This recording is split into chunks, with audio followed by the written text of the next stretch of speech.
ഓഫീസിൽ പോകുന്നവർക്കൊക്കെ ഉണ്ടാക്കാൻ പറ്റിയ നല്ല രുചിയുള്ള പച്ചമുളക് തൈര് കറി. 5 മിനിറ്റ് പോലും വേണ്ട ഈ കറി തയ്യാറാക്കാൻ. വേണ്ടി നമുക്ക് ആവശ്യമായ തൈര് ഒന്നുകിൽ അടിക്കാതെയും അല്ലെങ്കിൽ കട്ടത്തൈരായിട്ടും ഉപയോഗിക്കാം. എടുക്കുക.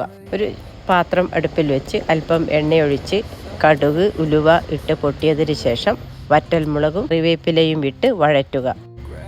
ഇനി ഇതിലേക്ക് കുനുകുന അരിഞ്ഞ ഉള്ളിയും പച്ചമുളകും ഇഞ്ചിയും ഇട്ട് വഴറ്റുക.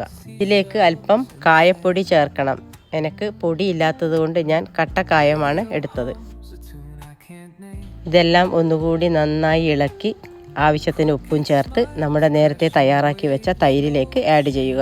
നമ്മുടെ തൈര് കറിക്ക് ഒരു കളറ് കിട്ടുന്നതിന് വേണ്ടി അല്പം മഞ്ഞൾപ്പൊടി കൂടി ഞാൻ ചേർക്കുന്നുണ്ട്. നല്ല അടിപൊളി ടേസ്റ്റുള്ള പച്ചമുളക് തൈര് കറിയാണിത്. എല്ലാവരും ഒന്ന് ഉണ്ടാക്കി നോക്കി അഭിപ്രായം പറയണേ. ഇത് ഉണ്ടാക്കി അതേ സമയത്ത് കഴിക്കുന്നതിലും നല്ലത് ഒരു 4 മണിക്കൂറെങ്കിലും പഴകിയിട്ട് കഴിക്കുന്നതാണ്.